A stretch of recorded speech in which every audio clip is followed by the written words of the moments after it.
O som chega antes de qualquer imagem. Vento seco. O estalar de galhos de caatinga sem folha, dobrados por uma brisa que não refresca nada. Um silêncio que pesa. Não o silêncio vazio, mas o silêncio cheio de coisas que já aconteceram e que a terra guardou dentro de si. O cheiro de poeira vermelha e de sol alto num céu sem nuvem. Esse é o sertão baiano. E nesse sertão seco, nesse lugar que os jornais do Rio de Janeiro chamavam de os sertões da barbárie, aconteceu algo que o Brasil enterrou tão fundo que precisou de um reservatório d'água por cima para ter certeza de que não subia mais. Você conhece Canudos, se conhece pela versão que a República escreveu. Um fanático religioso, um bando de sertanejos ignorantes, uma seita monarquista que precisava ser combatida em nome da civilização. Essa versão sobreviveu décadas nos livros didáticos, nas salas de aula, na memória oficial de um país que precisava justificar o que fez. Mas o que realmente era Canudos, o que ela ameaçava de verdade, e o que o exército brasileiro fez, não apenas durante o conflito, mas com as mulheres e as crianças que sobreviveram. Essa parte quase ninguém conta com honestidade. Antes de entrar nessa história, preciso que você guarde uma coisa.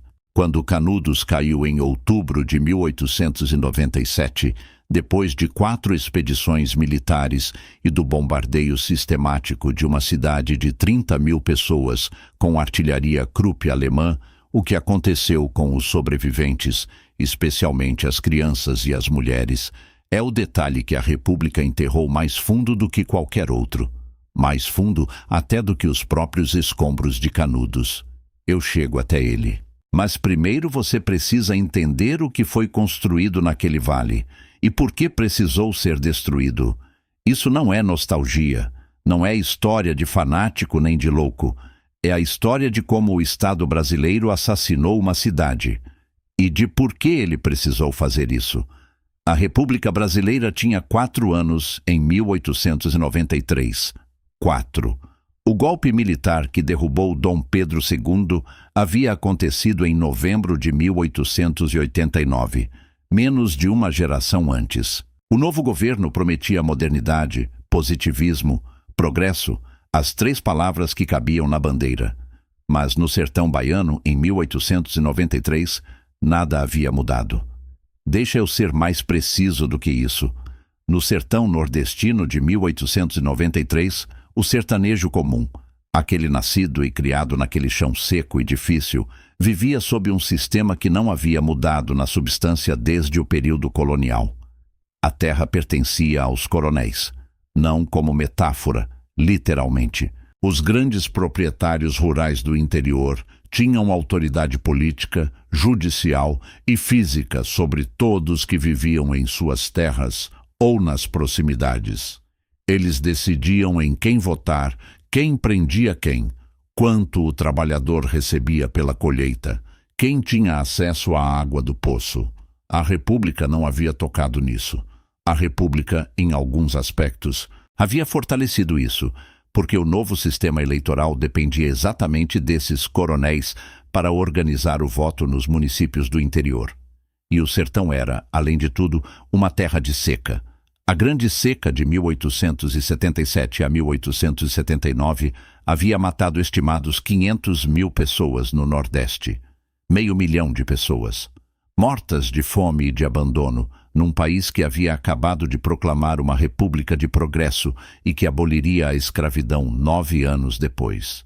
Os corpos dos sertanejos secavam no mesmo chão prometido pela bandeira republicana, e ninguém nas cidades litorâneas se dignava a ver. Foi nesse cenário, em 1877, durante a própria Seca Grande, que um homem começou a caminhar pelo sertão. Ele se chamava Antônio Vicente Mendes Maciel, nascido em 1830 em Quixeramobim, no Ceará. Filho de comerciante pequeno. Havia sido, antes da desgraça, um homem com família, negócio modesto, vida ordinária. Depois a mulher foi embora com outro homem, nas versões mais documentadas, com um policial, em 1858. E Antônio Vicente Mendes Maciel vestiu uma túnica escura, pegou um cajado e começou a caminhar. Caminhou por quase 20 anos pelo interior do Nordeste, ajudando a reconstruir igrejas e cemitérios em vilarejos pobres, pregando, organizando comunidades do abandono. O povo do sertão passou a chamá-lo de O Conselheiro.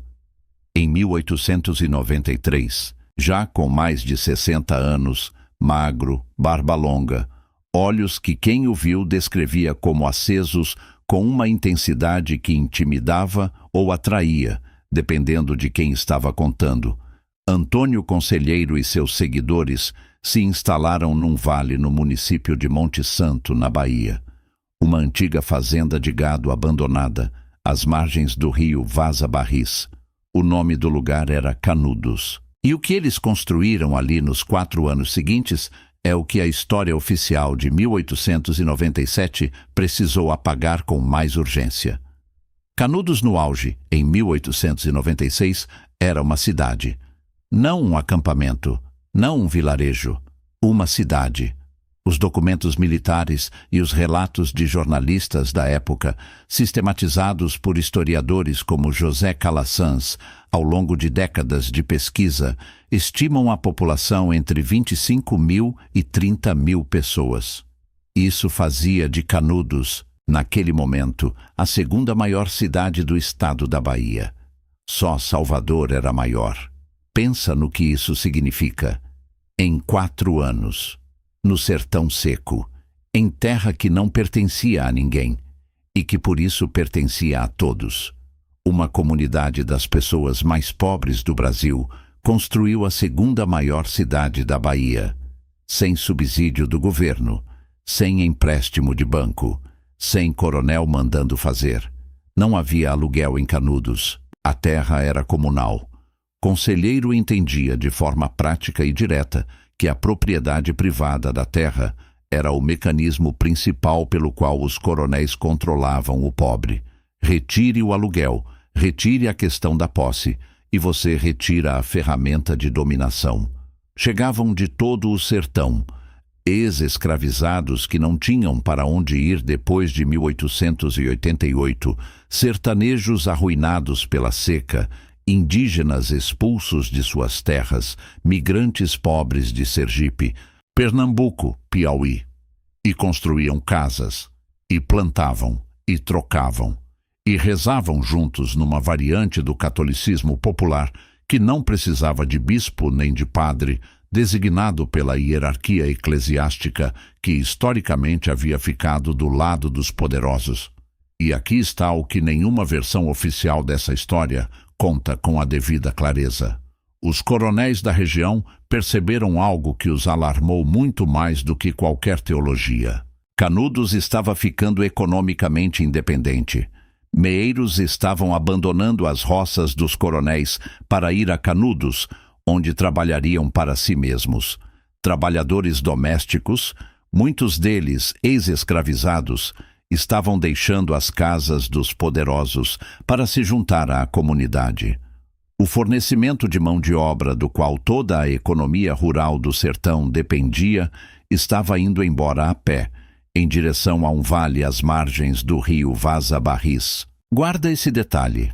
Ele vai ser crucial quando chegarmos ao motivo real pelo qual 4 expedições militares foram mandadas para destruir uma comunidade de trabalhadores pobres. Os coronéis disseram ao governo em Salvador e no Rio de Janeiro que Canudos era uma conspiração monarquista, que Conselheiro estava organizando uma rebelião para restaurar o imperador. Disseram que os sertanejos eram fanáticos que precisavam ser disciplinados. Disseram que era uma questão de ordem, de civilização, de sobrevivência da República. O que não disseram, o que não podiam dizer publicamente, é que uma comunidade de 30 mil pessoas pobres, provando que conseguia viver sem coronéis, era uma ameaça mais direta à estrutura do poder rural do que qualquer exército monarquista imaginário. O governo acreditou, ou fingiu acreditar. Em novembro de 1896, A primeira expedição militar foi enviada a Canudos. 104 soldados, sob o comando do tenente Pires Ferreira. Bem armados, bem treinados, absolutamente confiantes, foram destruídos. Os sertanejos de Canudos combateram com uma ferocidade e uma inteligência tática que o comando militar simplesmente não havia antecipado. Conheciam o terreno, a caatinga fechada, os afloramentos de pedra, os barrancos que canalizavam o som e confundiam a direção. Combatiam de formas que tornavam as táticas convencionais do exército inúteis. Emboscadas na vegetação seca, recuos que desapareciam na paisagem, o próprio sertão usado como arma. Pires Ferreira recuou com perdas catastróficas. Em janeiro de 1897, segunda expedição, 543 soldados, sob o major Febrônio de Brito. Mesmo resultado: destruídos, derrotados, humilhados. Em fevereiro e março de 1897, terceira expedição, 300 soldados, sob o comando do coronel Moreira César, um dos oficiais mais celebrados do exército brasileiro. Os jornais o chamavam de corta-cabeça pela severidade com que havia atuado em operações anteriores. Chegou a Canudos com artilharia e cavalaria, e a certeza absoluta de que aquilo acabaria em dias. Moreira César foi morto em combate. O corpo foi encontrado no campo de batalha. A terceira expedição entrou em colapso completo. 3 expedições. Mais de 2.000 soldados treinados, destruídas por sertanejos armados com o que tinham. O país entrou em choque. Os jornais do Rio de Janeiro, que vinham cobrindo a campanha com a tranquilidade de quem esperava uma vitória rápida, começaram a publicar manchetes sobre humilhação nacional, sobre ameaça à civilização, sobre os monstros do sertão. E aqui está a ironia que dói mais. A mesma imprensa que havia ignorado décadas de abandono, de seca, de mortes, de miséria no sertão nordestino, essa mesma imprensa descobriu os sertanejos de Canudos quando eles passaram a derrotar o exército, não como seres humanos. Como ameaça, se você chegou até aqui, é porque você já entendeu que a história que te contaram sobre Canudos estava incompleta e que o que estava embaixo dela era muito mais sério do que fanatismo religioso. Deixa o like agora. É o sinal que diz ao canal que vale continuar escavando o que foi enterrado de propósito. Se inscreve se ainda não fez isso, porque tem muito mais história real esperando aqui. História que foi apagada com intenção. E me conta nos comentários. Você sabia que 3 expedições militares foram destruídas antes da 4ª? De qual cidade você está assistindo isso? Porque o que o governo decidiu fazer depois da terceira derrota é onde essa história para de ser apenas sobre Canudos e começa a ser sobre o Brasil que você vive hoje. Em junho de 1897, o governo brasileiro montou a 4ª expedição contra Canudos. Era, até aquele momento, a maior operação militar da história da República. 8.000 soldados, artilharia Krupp alemã, os melhores canhões disponíveis no mercado internacional na época. Uma cadeia logística que se estendia da costa até o sertão. Um comando determinado, com ordens explícitas vindas do Ministério da Guerra no Rio de Janeiro. Entre os jornalistas que acompanhavam essa expedição estava um homem de 31 anos chamado Euclides da Cunha. Engenheiro, ex-oficial militar, republicano convicto, positivista. Havia escrito artigos antes de partir descrevendo os sertanejos como uma população primitiva e atrasada que precisava ser trazida para a modernidade. Chegou ao sertão pronto para documentar a República civilizada, derrotando as forças da barbárie. Guarda o nome dele, porque o que ele viu vai mudar alguma coisa. A 4ª expedição chegou a Canudos em fins de junho, e o que se seguiu não foi uma batalha. Foi um cerco. 4 meses de bombardeio sistemático de uma cidade de 30.000 pessoas com artilharia pesada. Os canhões Krupp dispararam milhares de projéteis sobre Canudos. As casas, construídas de barro, madeira e palha, por gente pobre com os materiais que tinham, não ofereciam proteção. Pessoas morriam dentro de suas casas, nas ruas, dentro da igreja onde haviam rezado. E eles continuavam combatendo. Este é o detalhe que perturbou o comando militar, que desconcertou os jornalistas, que Euclides da Cunha registrou com um horror crescente que ia desmontando tudo o que ele acreditava. Depois de meses de bombardeio de artilharia, depois de perder dezenas de milhares de pessoas, os sertanejos de Canudos não se renderam, não podiam se render. Ficou claro ao longo de setembro que o exército não estava tomando prisioneiros. Então, combatiam. As mulheres combateram. Isso está documentado nos próprios relatórios militares que tentavam descrever o que os soldados encontravam ao avançar pelos escombros de Canudos nos dias finais. Mulheres com facas. Mulheres com as armas que os homens mortos haviam deixado para trás. Mulheres lutando entre os destroços de casas que já não tinham teto, defendendo espaços que já haviam sido destruídos. Em 5 de outubro de 1897, Antônio Conselheiro morreu, não em combate, mas de doença e inanição. O corpo encontrado nas ruínas. Tinha 67 anos. O exército exumou o cadáver, cortou a cabeça, levou de volta ao litoral como troféu. O crânio foi fotografado, enviado a um médico em Salvador para estudo científico. O crânio do inimigo a ser medido e analisado segundo a ciência racial da época, que confirmaria o que a República precisava acreditar: que aquelas pessoas eram primitivas, que a resistência era instinto, não inteligência. A última resistência organizada de Canudos cessou em 5 de outubro de 1897. Um pequeno grupo, descrito nos relatórios militares como um punhado de homens, em sua maioria idosos e feridos, sustentou uma posição até não ter mais munição. Depois, silêncio. E aqui eu preciso parar. Porque o que aconteceu depois, o que aconteceu com as pessoas que sobreviveram, os que não morreram no bombardeio, os que não morreram no combate final, este é o detalhe que prometi no começo. E é o detalhe que diz mais sobre o que Canudos realmente era do que qualquer coisa que aconteceu durante o cerco. Mulheres, crianças, idosos que haviam sobrevivido 4 meses de bombardeio foram capturados e foram distribuídos. Esta é a palavra que aparece nos documentos da época. Distribuídos para famílias em Salvador e no Rio de Janeiro. Como trabalhadores domésticos, como serviçais, em 1897, 9 anos depois da Lei Áurea abolir a escravidão. 9 anos.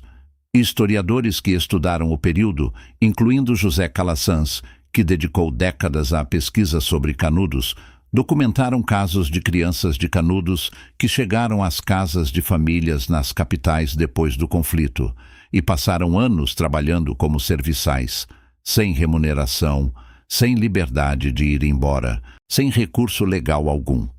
A República, que havia abolido a escravidão 9 anos antes, distribuiu os sobreviventes do massacre que cometeu como mão de obra doméstica.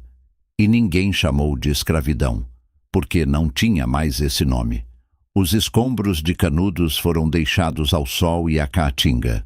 Em 1969, 72 anos depois, o estado da Bahia construiu uma barragem e inundou o vale do rio Vaza Barris. O reservatório de Cocorobó cobriu o que restava do antigo assentamento. Nos anos de seca, quando o nível da água baixa, as ruínas da velha cidade aparecem acima da linha d'água. Paredes em desmoronamento, restos de fundações, fragmentos de uma cidade que foi apagada 2 vezes. Uma vez pelo fogo e pelos canhões. Uma vez pela água. Agora, Euclides da Cunha. O homem que chegou a Canudos como republicano, positivista, crente na missão civilizatória. O que ele viu? Viu as ruínas, conversou com sobreviventes, caminhou pelo que restava do assentamento e voltou para casa e passou 5 anos escrevendo um livro que chamou de Os Sertões, publicado em 1902, que se tornou um dos livros mais importantes já escritos sobre o Brasil. Em Os Sertões, Euclides da Cunha descreveu algo que contradizia tudo o que a República havia dito sobre Canudos. Descreveu uma comunidade organizada, funcional, digna, de pessoas que haviam sido abandonadas por todas as instituições que o Brasil tinha e que haviam construído algo real no lugar desse abandono. E descreveu a campanha militar como, e aqui preservo o peso do que ele escreveu, um crime. Usou essa palavra. Em 1902, num livro publicado no Brasil, um oficial republicano chamou a destruição de Canudos de crime. O livro foi uma sensação. E não mudou nada na estrutura política que havia tornado Canudos possível e sua destruição inevitável. Mas preservou a verdade. É por isso que sabemos o que sabemos. Canudos está no fundo de um reservatório. Nos anos de seca, quando o nível da água baixa, as paredes dos velhos casebres aparecem acima da superfície.